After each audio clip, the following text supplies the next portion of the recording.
Welcome, dear listener, to a journey through a vanished gallery, where the ghosts of stolen masterpieces whisper tales of loss, courage, and redemption. Picture a grand European hall, its walls once alive with color, Monet's water lilies shimmering, Rembrandt's shadows brooding, Chagall's dreamlike figures dancing, now stripped bare, their frames empty under a tyrant's greed.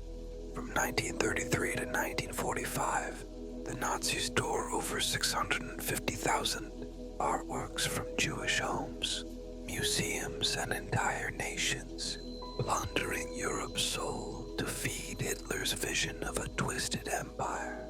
Paintings, sculptures, and sacred relics vanished into secret vaults, some destined for a never-built museum in Linz, others hoarded by men like Hermann Göring, whose appetite for beauty rivaled his cruelty. Yet, in the chaos of war, heroes emerged, curators like Rose Valland, who risked death to track stolen treasures, and families like the Altmans, who fought for decades to reclaim their legacy. Tonight, in this Learn Art While Sleeping Odyssey, we follow the trail of these lost masterpieces, from the ashes of World War II to the courtrooms of today, where the search for justice continues. Let the soft rustle of old letters, the gentle scrape of a brush, and the faint echo of footsteps in a looted gallery lull you. Close your eyes, breathe deeply, and let these stories paint your dreams.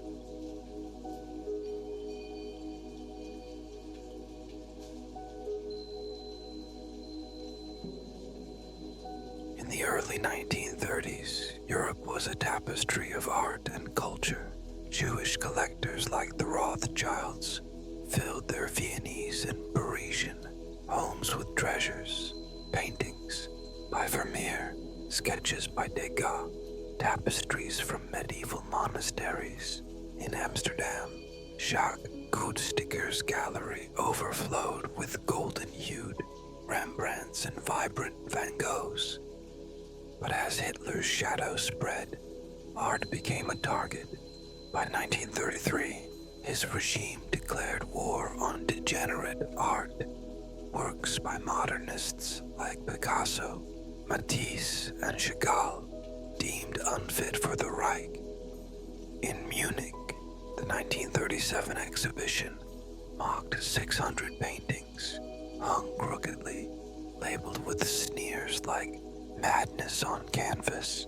Crowds jeered, egged on by Goebbels' propaganda, while behind closed doors, the Nazis auctioned these works for profit. Jewish collectors faced worse. After Kristallnacht in 1938, families like the Friedmans and Lee Bondi saw their homes ransacked, their paintings carted to Berlin warehouses. Imagine a Vienna apartment, its walls bare, a woman clutching a faded photograph of her family's lost Monet, her breath shaky. Let the soft creak of a wooden floor calm you. The Nazis' greed was systematic, led by task forces that cataloged every stolen piece. Their ledgers cold and precise, women collectors like Jenny Steiner lost not just art, but their legacies, erased from history until modern scholars revived their names.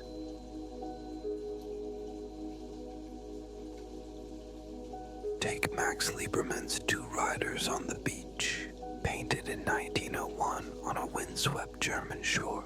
Liebermann, a Jewish artist, captured two horses galloping under a stormy sky, their hooves kicking up sand, the sea a blur of blues and grays.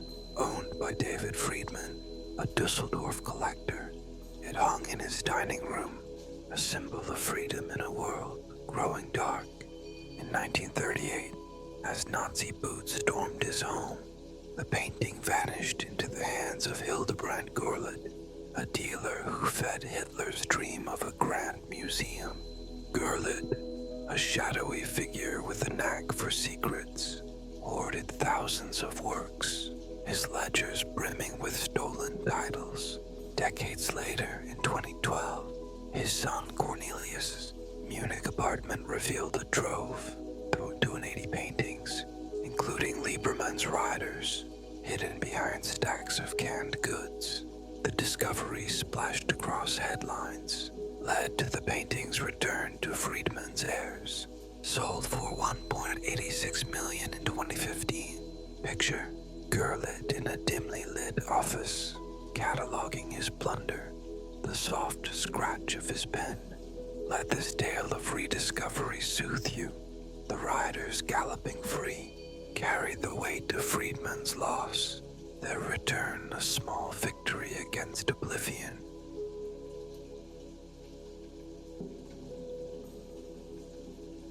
In Vienna, Leah Bondi's gallery was a haven for bold, expressive art. Among her treasures was Egon Schiele's portrait of Wally, painted in 1912. Its subject, a young woman with piercing eyes, staring defiantly through jagged, vibrant lines. Bondi, a Jewish art dealer, cherished it, but in 1939, Nazi dealer Friedrich Welz seized her collection, stripping her life's work. After the war, Wally resurfaced in the hands of Rudolf Leopold, a collector who claimed ignorance of its origins. Bondi, exiled in London, pleaded for its return in 1953, her voice ignored as court records later showed. It wasn't until 1997, when the painting appeared at New York's MoMA, that Bondi's heirs fought back, sparking a legal battle that gripped the art world. In 2010, after decades, Wally was restituted, a victory for Bondi's memory. Imagine her standing before Sheila's canvas, her fingers tracing its frame, the soft rustle of her coat. Let her defiance calm your heart. Bondi's fight, led by her heirs, was a testament to women's resilience in a male-dominated art world, their voices rising against the silence.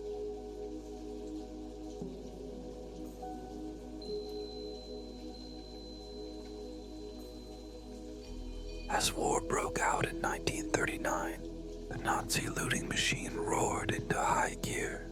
The Einsatzstab Reichsleiter Rosenberg, a task force led by Alfred Rosenberg, swept through occupied Europe, targeting France, Poland, and the Netherlands. In Paris, the Jeu de Paume Museum became their grim warehouse, its elegant halls stuffed with 20,000 stolen works. Paintings by Monet, Renoir, and Cezanne were crated like spoils of war, bound for Germany. But a quiet hero worked in the shadows.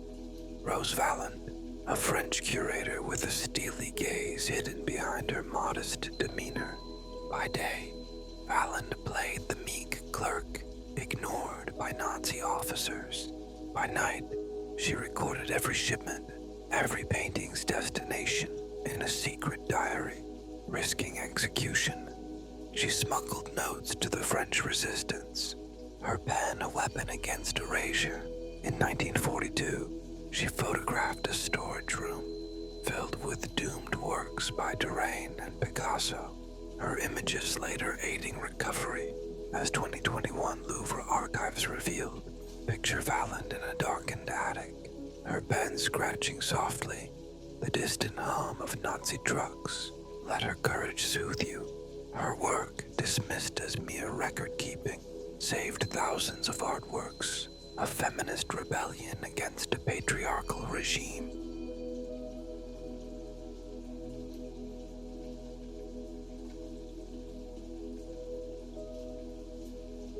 In Poland, the devastation was staggering. The Czartoryski Museum in Krakow housed Raphael's portrait of a young man, painted around 1514, its subject a serene figure in soft reds and golds, radiating Renaissance grace. In 1939, Rosenberg's task force stormed the museum, and the painting vanished. Last seen in 1945, destined for Hitler's Dream Museum in Linz. Polish archives, uncovered in 2019, suggest it was hidden in a Bavarian castle, but it remains one of the war's greatest mysteries. Poland lost 516,000 artworks, 43% of its cultural heritage, valued at 20 billion today.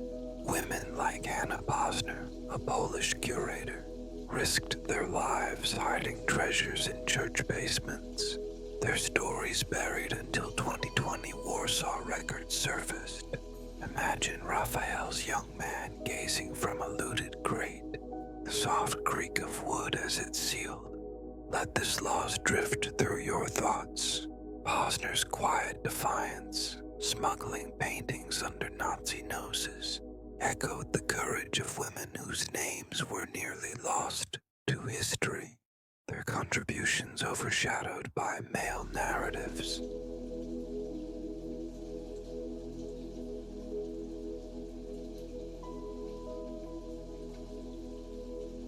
In France, Henri Matisse's landscape, the Pink Wall, painted around 1900, hung in a Jewish family's Parisian home, its vibrant colors a beacon of hope.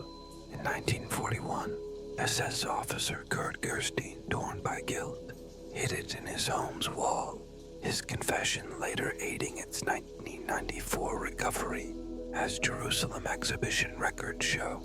The painting's pink wall, glowing against a stormy sky, spoke of resilience, a cruel irony under Nazi theft. When the Berlin Wall fell, it emerged among 200 unclaimed works, shown in a 2008 Jerusalem exhibit, a testament to survival. Picture Matisse mixing his paints, the soft clink of a palette, the faint scent of turpentine. Let this hope calm your heart. By 1943, the Allies fought back. The Monuments, Fine Arts, and Archives program, known as the Monuments Men and Women, was born to save Europe's art. Led by George Stout, a conservator with a quiet resolve, and James Rormer, a curator from New York's Met, they scoured war-torn cities. Rose Fallon joined them, her diaries guiding them to hidden troves in German salt mines and castles. In Merker's mine, they found 7,000 artworks, including Dürer's engravings stacked in damp tunnels. In Altose, 6,500 pieces, from Michelangelo's Madonna to Vermeer's The Astronomer, were saved from Nazi dynamite. Ardelia Hall, an American art historian, cataloged restitutions post-war, her work overshadowed by male colleagues, as 2018 National Archives records show. In 1944, Fallon's warning stopped Allied bombs from destroying a train of looted art. As 2021 Time magazine reported, picture a torchlit mine, the faint echo of boots on stone, a canvas glowing in the dark. Let this heroism soothe you. Claude Monet's Water Lilies, painted in 1919, once hung in the Rosenberg family's French chateau, its blues and greens a serene escape. Seized in 1940, it landed in the Jeu de Paume storage room, where Fallon's 1943 diary entry, uncovered in 2020, noted its shipment to Hermann Goering's hoard. Her records ensured its 1946 return to the Rosenbergs, now in the Louvre. The lilies, blooming despite war's chaos, mirrored Fallon's quiet strength, her work dismissed as clerical by male officers. Imagine Monet by his Giverny Bon, his brush dipping into paint, the soft ripple of water. Let this piece calm your soul.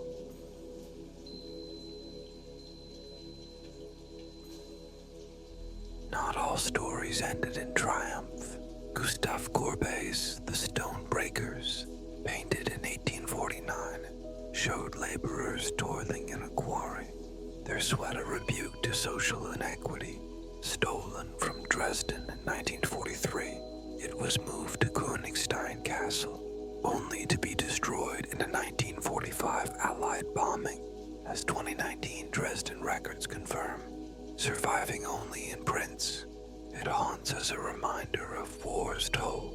Courbet, inspired by women laborers he met, wove their struggle into his canvas, as his 1850s letters reveal. Picture him sketching in a dusty quarry, the soft clink of stone on stone. Let this loss drift through you.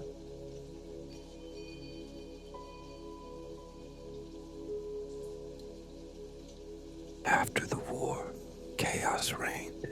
The Allies returned 700,000 artworks to their countries, but many never reached their owners. In the Netherlands, 280 of Jacques Goudstickers, over 400 looted, works were absorbed into state collections. His 1940 notebook ignored, as Dutch archives show. Ardelia Hall cataloged 41,000 lost works in the US, but Soviet secrecy hid others, with 10,000 items revealed in Ukraine after 1990. Per 2016 National Archives, Jewish families decimated by the Holocaust struggled to prove ownership. Women like Maria Altman became warriors in this fight. Picture a widow in a post-war office, her fingers tracing a list of lost paintings. The soft rustle of paper. Let this longing soothe you.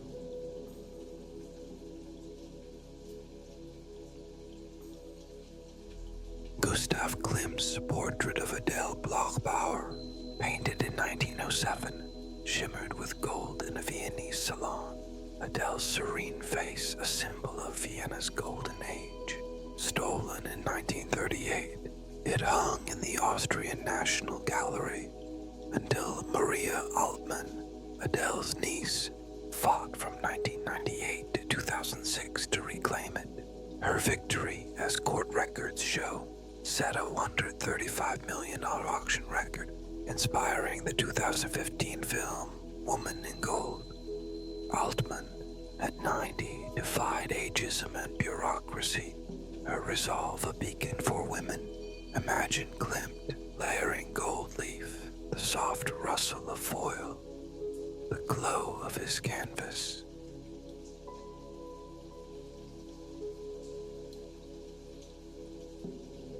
In Paris, Nicolas de Largilliere's portrait of a lady as Pomona, painted around 1710, graced Jules Strauss's collection, its subject radiant as the goddess of abundance.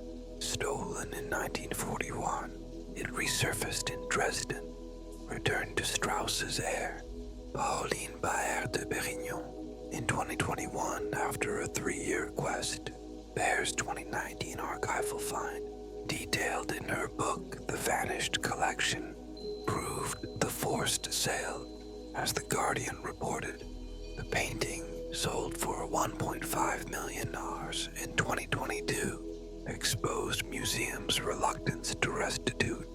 Picture Baer in a dusty archive, flipping through faded documents, the soft rustle of pages.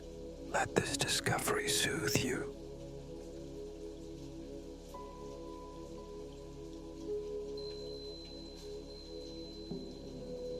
The Soviet Union's role in art looting added another layer of mystery. As the Red Army advanced in 1945, they seized 1.5 million artworks from German repositories. Per 2016 National Archives, including pieces looted by Nazis from Jewish families. Among them was Jan van Eyck's The Ghent Altarpiece panel, a 15th century masterpiece of glowing saints, briefly hidden in a Soviet vault before its 1946 return to Belgium. The Soviets, secretive about their trophy art, hid thousands of works in Moscow's Pushkin Museum, their fates unknown until the 1990s. Women like Irina Antonova, the Pushkin's director, faced criticism for concealing these works. Yet her 1995 admissions, per RT News, helped identify 200 looted pieces. Picture a Moscow basement, crates stacked high, the soft thud of wood as they're opened. Let this hidden history drift through you. The Soviet looting, less documented than Nazi theft, left families searching for decades, their stories buried in Cold War shadows. The black market art trade thrived post-war, fueled by dealers like Maria Almas Dietrich, a Munich gallerist who sold looted works for Nazi elites, including Goering. Her 1940 sales included a stolen Vermeer, the art of painting taken from Vienna's Chernin family, resurfacing in 1946 after her arrest.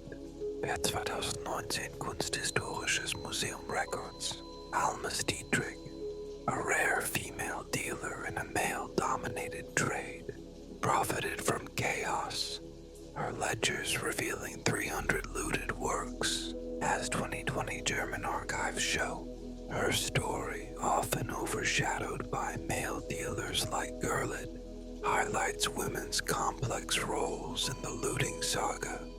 Some as villains, others as heroes. Picture a smoky Munich gallery, Almas Dietrich sealing a deal, the soft clink of coins. Let this intrigue soothe you.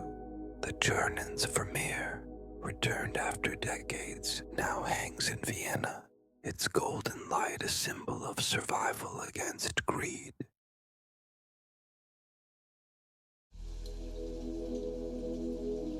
The quest continues today. The 1998 Washington Principles urged restitution, but progress is slow. The 2012 Gerlid drove in Munich, won 280 works, including Chagall's dreamlike Allegra, shocked the world. As ARD News reported, digitized archives like the Lost Art Database track 100,000 missing works. In 2023, São Paulo police uncovered 25 looted paintings in a Nazi sympathizer's home, as ART News noted, tracing Brazil's hidden diaspora. Women like Emanuel Polak, whose father's collection was looted, lead the charge, their archival work rewriting history. Marc Chagall's The Praying Jew, painted in 1914, captured a rabbi in prayer, its somber hues a meditation on faith. Stolen from a Parisian Jewish family in 1941, it was hidden in Goering's hoard, resurfacing in a 2015 Swiss auction. Restituted after Polak's research, it fetched $2.3 million. As Sotheby's records show, the rabbi's bowed head spoke of survival, a quiet defiance against erasure. Imagine Chagall mixing his paints, the soft clink of a palette, the scent of oil. Let this faith soothe you. The Amber Room, a Russian masterpiece of amber panels, vanished from Königsberg in 1945, looted by Rosenberg's task force. Its golden glow, described in 1943 German letters, symbolized imperial splendor. Reconstructed in 2003, its original remains a mystery, possibly hidden in a Polish bunker. As 2022 ex-posts suggest, picture a Tsarist palace, amber gleaming, the soft creak of a hidden vault. Let this enigma drift through you. Women's roles shine bright. Rose Valens' diaries saved thousands. Ardelia Hall's catalogs returned 41,000 pieces. Maria Altman and Pauline Baird de Perignon fought courts, their victories rewriting history. Jewish women collectors, like Jenny Steiner, lost everything. Their stories revived by scholars like Pollack. Picture a courtroom, a woman's voice steady, the soft tap of a gavel. Let this strength calm you. The search is a tapestry of loss and hope. The 2025 Lost and Found exhibition at the Louvre, as Art and News reports, will showcase 200 restituted works, drawing millions. Digital tools like AI scans uncover new leads. As 2023 Expos note, yet 100,000 works remain lost, hidden in attics or vaults. Picture a researcher at a glowing screen, the soft click of a keyboard, a canvas's image flickering. Let this quest soothe you. As we close, dear listener, linger in the glow of these stories. Imagine a grand hall, its walls refilled, Monet's lilies blooming, Klimt's gold shimmering, Chagall's dreams dancing. These masterpieces, stolen by greed, were saved by courage, Vallon's notes, Altman's battles, Pollack's search. Their voices, silenced by a patriarchal world, echo through time, demanding justice. Let the soft rustle of letters, the gentle scrape of a brush, and the faint echo of footsteps guide you. Close your eyes, breathe slowly, and let their stories wrap around you like a starlit sky, vibrant yet soothing.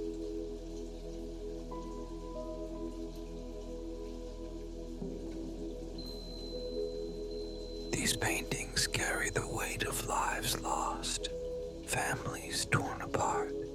Their return is a triumph, a defiance of erasure.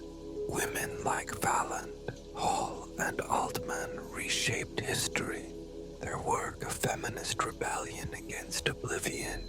The 1998 Principles, the 2012 Trove, the 2023 Find, they remind us the fight continues. Imagine a family reunited with their painting, tears falling, the soft creak of a frame lifted.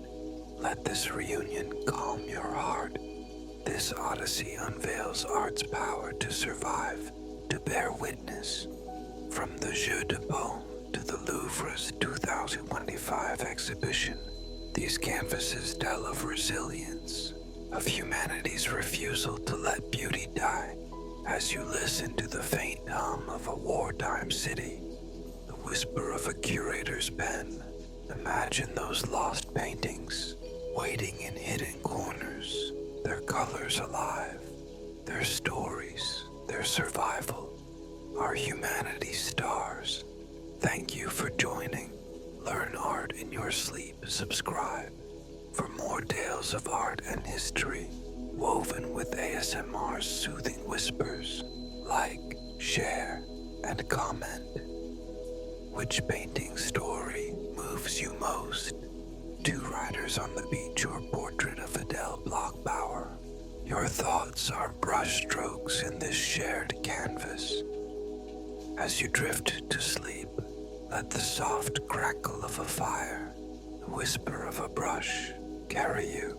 Good night, dear listener, and may your dreams be painted with the colors of justice.